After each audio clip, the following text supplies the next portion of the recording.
A quienes forman parte de esta querida comunidad, el trabajo que hay detrás de cada episodio y las reproducciones no se traducen en ingresos reales en nuestro país, Argentina, a pesar de ser un podcast que está siempre entre los primeros 150 más escuchados. Sostener una producción independiente implica tiempo, investigación, edición y costos que hoy no están cubiertos. Para que este proyecto pueda seguir existiendo, creciendo y manteniendo su calidad, el apoyo directo de ustedes es fundamental. Aportar el precio de un café o lo que cada uno pueda hace una diferencia enorme. Para colaborar, pueden hacerlo a través de Mercado Pago con el alias Crímenes Argentinos. Sin ese acompañamiento, este espacio corre el riesgo de no poder continuar. Mil gracias por estar, escuchar y ojalá podamos sostener este proyecto juntos por mucho más tiempo.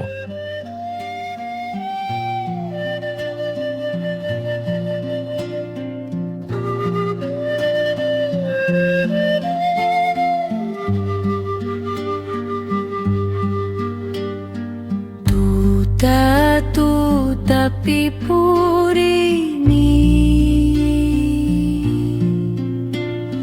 kakinya bisa payai wairawa khanyawita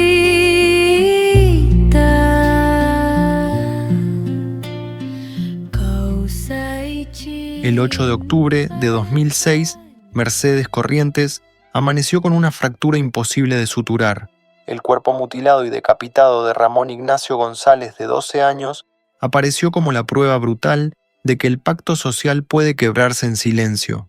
No fue presentado como un homicidio cualquiera, sino como un crimen ritual, en un territorio donde conviven devociones populares y religiosidades sincréticas. Ramoncito, un nene pobre, expuesto, visible para todos e invisible para nadie. Quédate y vas a escuchar una de las peores historias que me tocó narrar, una historia que, como a mí, te va a helar la sangre. Este episodio relata un caso real basado en información pública y fuentes periodísticas. Se aborda desde una mirada narrativa y documental, sin intención de difamar ni afectar la sensibilidad de personas involucradas. El contenido puede incluir interpretaciones del autor. Toda persona mencionada conserva su derecho al buen nombre y a la presunción de inocencia en el caso que corresponda. Gracias.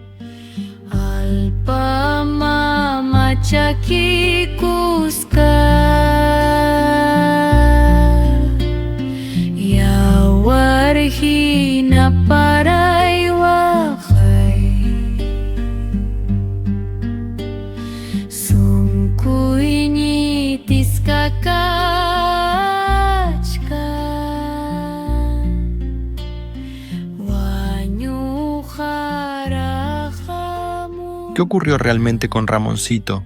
Me hago la pregunta como narrador y como ciudadano, porque responderla exige caminar un terreno incómodo, oscuro, donde cada paso duele. No se trata solo de reconstruir hechos, sino de entender una lógica criminal que necesitó del silencio, de la pobreza y de una fe deformada para existir. Ramoncito, Ignacio González, tenía 12 años y una vida frágil. Deambulaba por Mercedes, hacía changas, pedía comida, dormía donde podía. En ese contexto, el peligro no llega con violencia explícita, sino con gestos cotidianos, una invitación, un plato de comida, una promesa mínima. Así fue captado. No hubo forcejeo en la calle ni gritos. Hubo cercanía, hubo confianza inducida, y eso, en términos criminológicos, es lo más letal. El niño fue llevado a una vivienda que funcionaba también como gomería, propiedad de Yolanda Ventura. Ese lugar, aparentemente común, integrado al barrio, era en realidad el núcleo operativo de un grupo que la justicia definiría más tarde como una secta. Allí, según quedó probado en el juicio, Ramoncito fue retenido contra su voluntad. No escapó porque no pudo. No pidió ayuda porque no tuvo cómo. Me pregunto cómo habrá sido el primer momento adentro. El quiebre, ese instante en el que el cuerpo entiende antes que la mente que algo está mal.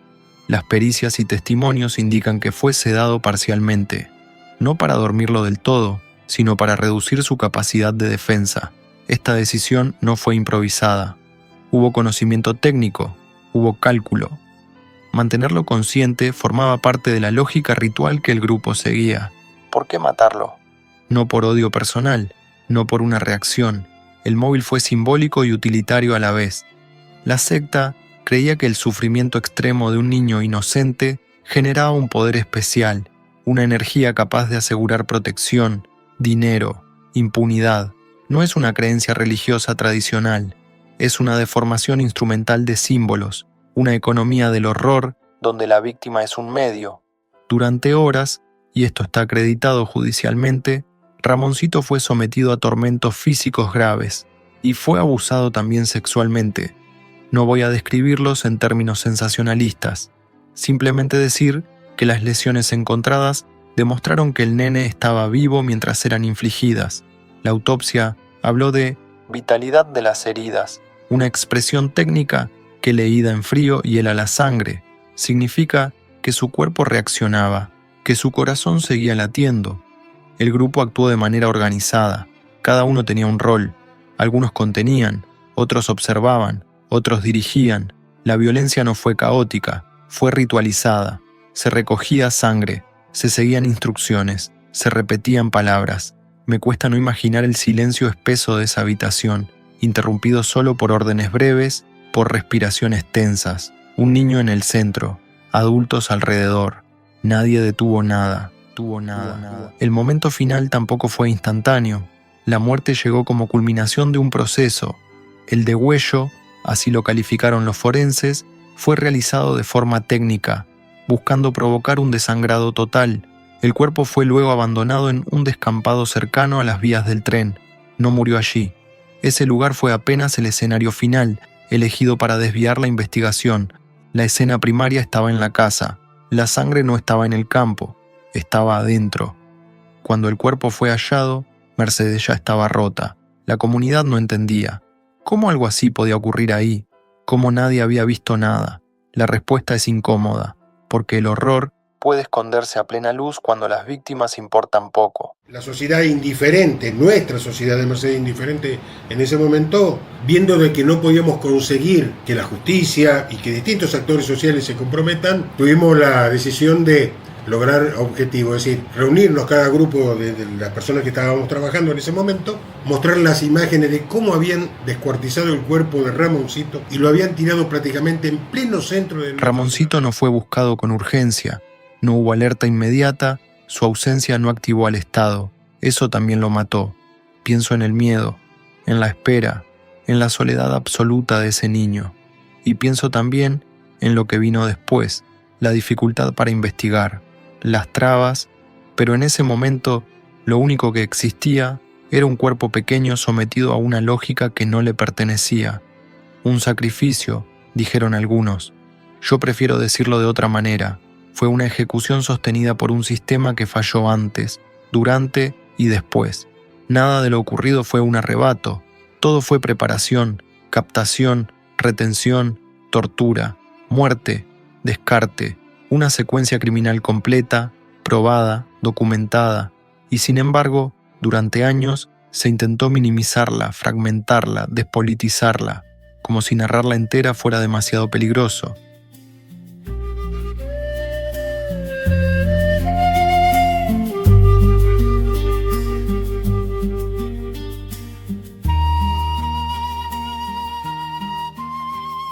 La investigación del caso Ramoncito comenzó mal y avanzó con dificultad. Esa es una afirmación dura, pero sostenida por los propios expedientes judiciales y por lo ocurrido en las primeras semanas posteriores al hallazgo del cuerpo. En un primer momento, la hipótesis dominante fue confusa. Se habló de un homicidio común, incluso de un posible ajuste de cuentas. Costó asumir que se estaba frente a un crimen ritual, y esa demora condicionó todo. El punto de inflexión ocurrió en el trabajo del cuerpo médico forense. La autopsia no dejó margen para interpretaciones benignas. Los médicos determinaron que el cuerpo presentaba múltiples lesiones con signos claros de torturas, quemaduras, cortes, punciones, desgarros. No eran heridas post-mortem. El niño estaba vivo cuando fue torturado.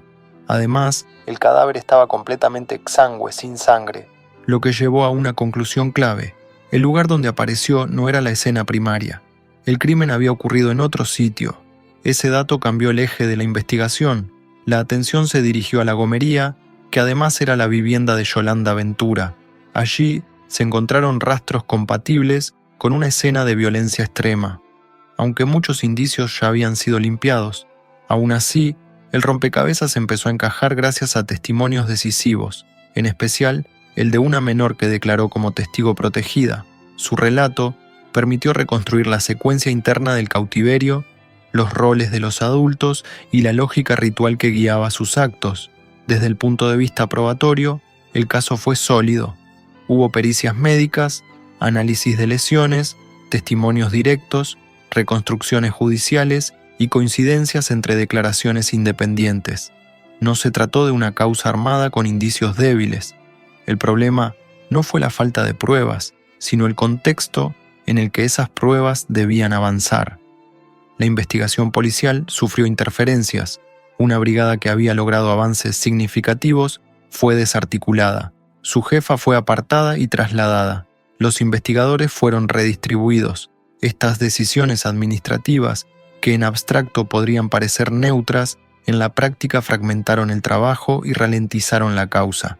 Me pregunto cuántas investigaciones en contextos similares naufragan exactamente ahí, sin necesidad de órdenes explícitas, solo con movimientos estratégicos. En el plano judicial, el proceso también fue irregular. En 2011, el Tribunal Oral condenó a varios imputados a prisión perpetua, pero absolvió a 2 figuras claves, una enfermera y un referente del grupo. Esa absolución generó una reacción social inmediata. La Fiscalía apeló, y el Superior Tribunal de Justicia de Corrientes revocó esas absoluciones, señalando graves errores de valoración probatoria. Finalmente, todos los acusados principales fueron condenados a perpetua. Aún así, la sensación de justicia incompleta persiste. La causa avanzó contra los ejecutores materiales, pero no profundizó en posibles responsabilidades políticas, policiales o estructurales. No se investigó en serio por qué costó tanto llegar a la verdad, ni quiénes se beneficiaron con los silencios iniciales. La ciencia forense cumplió su rol, los testigos hablaron, los jueces finalmente condenaron, pero el camino estuvo lleno de obstáculos que no fueron casuales, y eso también forma parte de la historia. Hay causas que se sostienen en documentos, otras en voces. El caso Ramoncito necesitó de ambas, pero sin los testimonios difícilmente habría llegado a juicio. El más relevante fue el de una menor que declaró como testigo protegido. Su relato, coherente y persistente en el tiempo, permitió reconstruir lo ocurrido dentro de la vivienda y ubicar a cada imputado en la escena. La familia de Ramoncito sostuvo desde el inicio que no se trataba de un crimen común. Denunció irregularidades, demoras, indiferencia.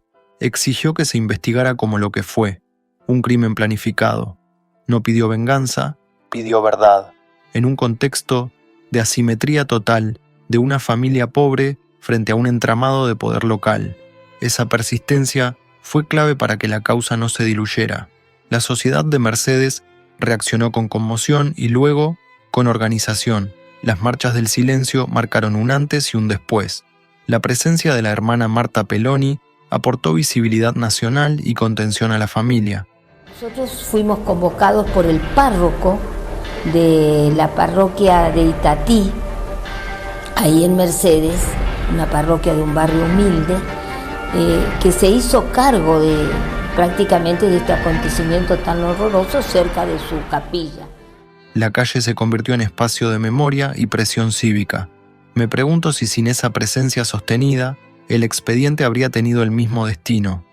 La prensa tuvo un rol ambivalente. Algunos medios investigaron, contextualizaron y resistieron las versiones edulcoradas.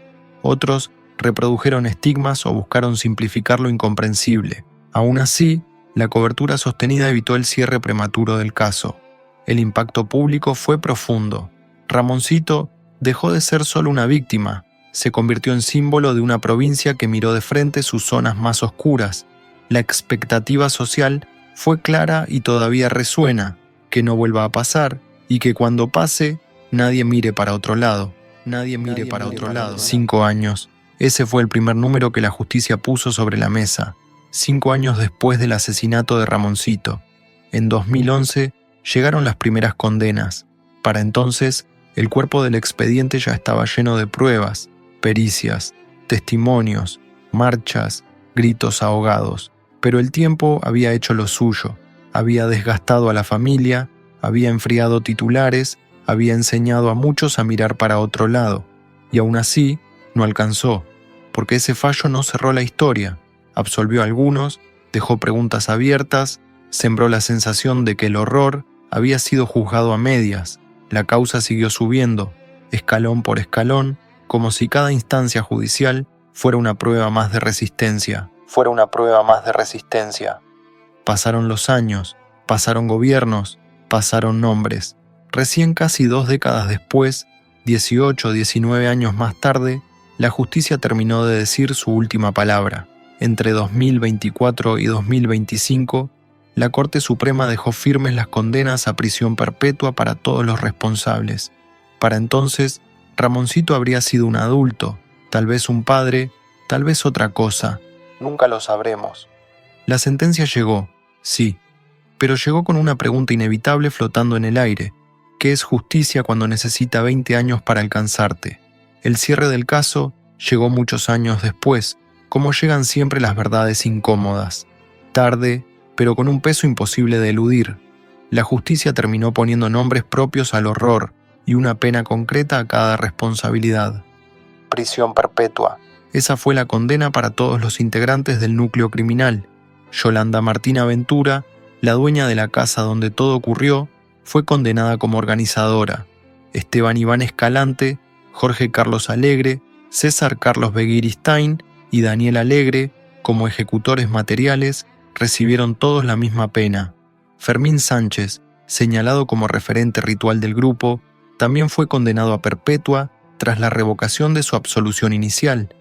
Patricia López, enfermera, la que sabía cómo dosificar drogas y controlar cuerpos, terminó con condena firme a prisión perpetua luego de años prófuga. El crimen de un niño, de un chico, que fue brutal, que fue realmente conmovedor, horroroso, para toda la provincia de Corrientes, para todo el país también en general. Un chico que fue asesinado, pero que previamente fue torturado, fue abusado y fue el centro de un ritual satánico, como contaba Mónica, de un ritual afro-brasilero, en donde aparentemente la muerte significaba algo mucho más importante, posiblemente de lo que nosotros creamos. Con ese cuerpo hicieron de todo. Sí. Y entre las personas que hicieron de todo, estaba la mujer más buscada. 7 personas, 7 condenas máximas.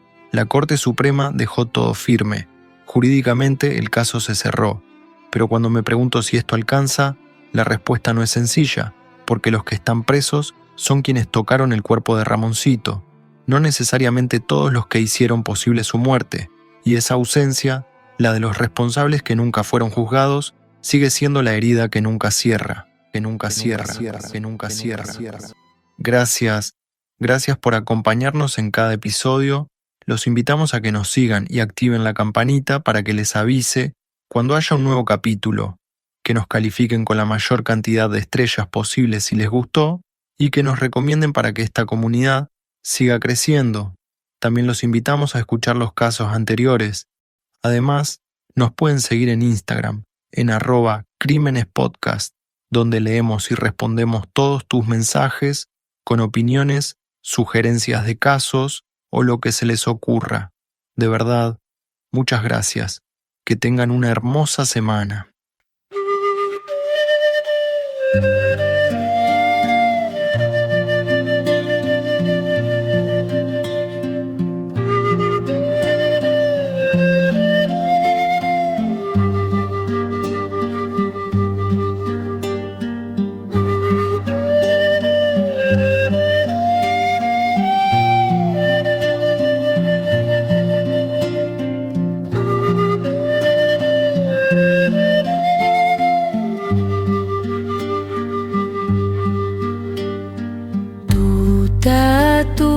Tapi purini kakinya bisa payai wairawa khanyawita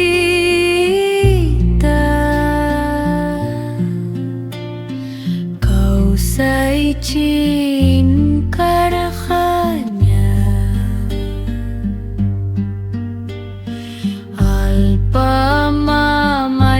Kikuska Yawarhi